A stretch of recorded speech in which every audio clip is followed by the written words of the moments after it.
everybody, and welcome to the meeting to discuss starting caregiver support groups within the Diocese of Grand Rapids. My name is Kendra Shoemaker, and I am a parishioner at Holy Family in Caledonia and have been a long-term caregiver myself. Throughout my professional life as well as my personal life, I've had a lot of contacts with family caregivers, a few Good Samaritan caregivers, as well as adult children, adult grandchildren who are all in the caregiving role. I lost my mother in 2015 after caring for her in our home for 18 years.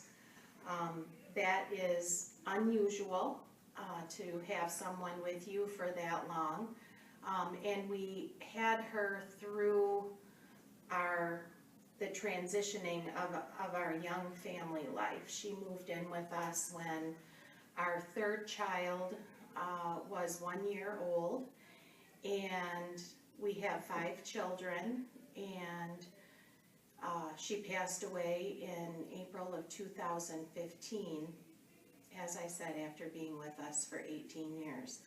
Our caregiving journey was a long one. She had many medical problems during that time. It was often complicated medical problems, and then on top of that, she was deaf, so there was communication issues as well. So I tell you that just to kind of lay the framework for why I'm even interested in this subject.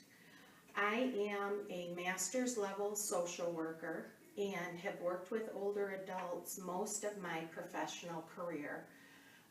Currently, my husband and I own Sarah Care Adult Daycare Centers. We have 2 locations, and essentially our Sarah Care centers were opened up to fulfill our own need. My mother, while living with us for 18 years, had just turned 74 years old when she passed. So she lived with us from the time she was about 55. And again, had a lot of medical problems and was very susceptible to infection. So having her go into a nursing home or long-term care facility would have been very hard on her body physically, and my guess is she probably would not have survived in that environment very long, just because of all of the bugs that go around in facilities, much like they do in other community places. My mother also was a widow for many years and did not have a lot of money, as we find many people in our community today do not have the money to afford the long-term care facilities that we have around here. On top of that, I would suggest that this generation of caregivers, meaning my generation and down, and even the forward generations, are looking for alternatives in care. Not everybody can do 100% of the care. That's not very realistic. But many families want to be involved as much as possible in the care. However, they need support. So I went to Chris Schaefer back in January of 2018, as she had put in the bulletin that we were going to be starting a caregiver support group at Holy Family. And I currently run several support groups through the Alzheimer's Association as well. So this is something that I feel is kind of like my own ministry, my own way of giving back to people who are caring for loved ones. What we found from starting our support group at Holy Family is that, number one, there is a need for this. we found that at many of our support groups, we have 13 to 15 or more people attending every month. People are eager for information. They are looking to plan more now than I've ever seen before. I've been in this business, I've been a social worker for 25 years, worked in elder care for about 20 of that, and I'm seeing more planning now than I've ever seen before, which is fantastic.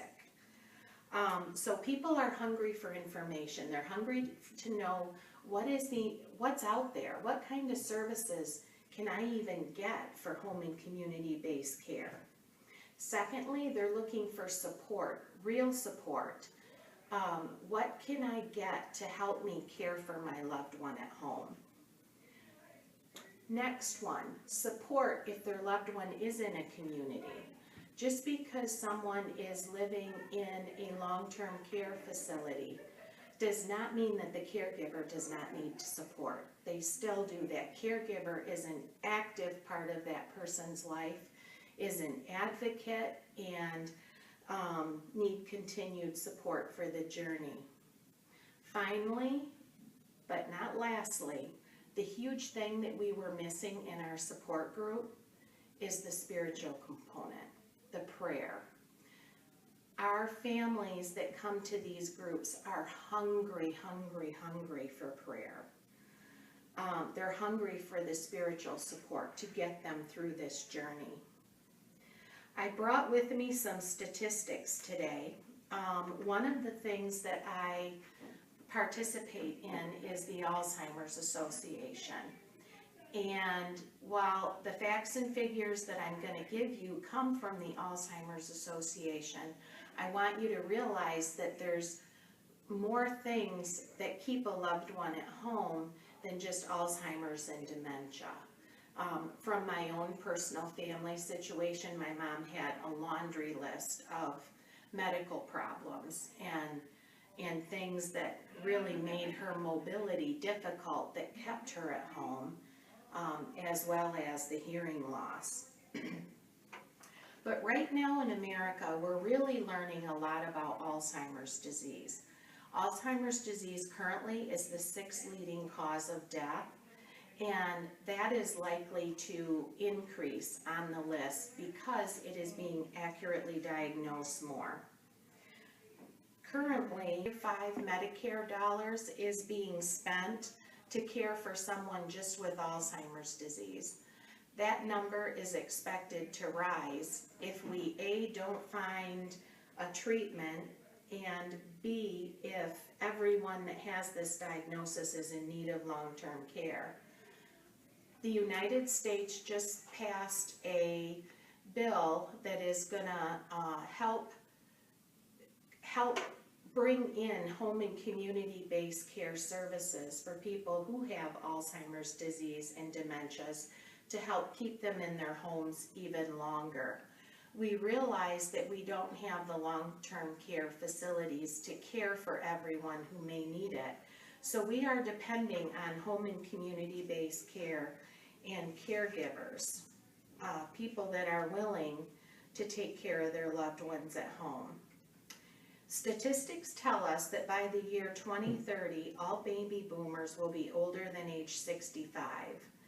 This will expand so that the older population will be 1 in every 5 residents will be retirement age. We know this has been coming. I'm sure everyone has heard about it. We have also heard about people wanting to die the good death, meaning that people aren't always choosing to have extreme measures to prolong life, because we've seen many complications that were unforeseen when people take extreme measures. So, where does the church fit in with this? Pope Francis referred to our church as the field hospital for the hurting, and the caregivers who are hurting financially, socially, emotionally, spiritually, physically, and psychologically.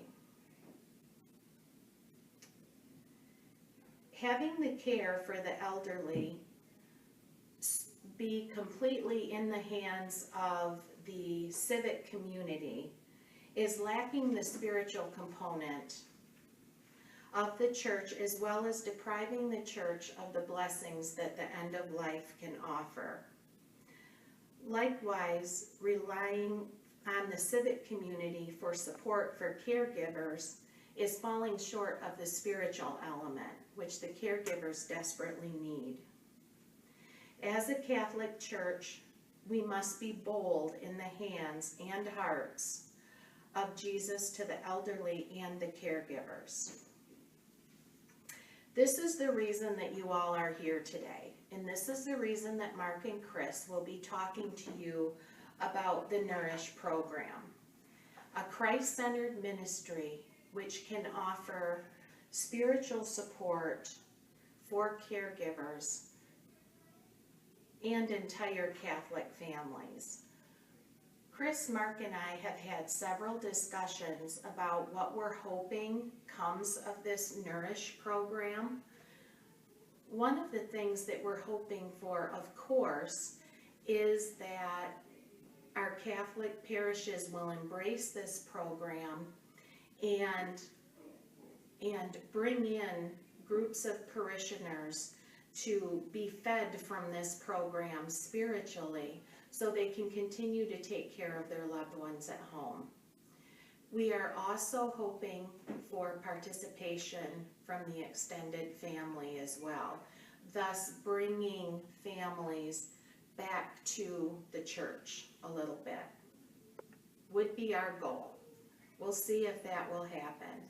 I can tell you from our experience at Holy Family, we have seen that. We have seen daughters come with their parents regarding care for one of the parents. We've seen nieces come and support their uncle in taking care of her aunt. It has been a program which I think we can develop, grow, and see over time how we are able to fill this need of the community. Thank you again for your attendance, and I wish you well in your journey.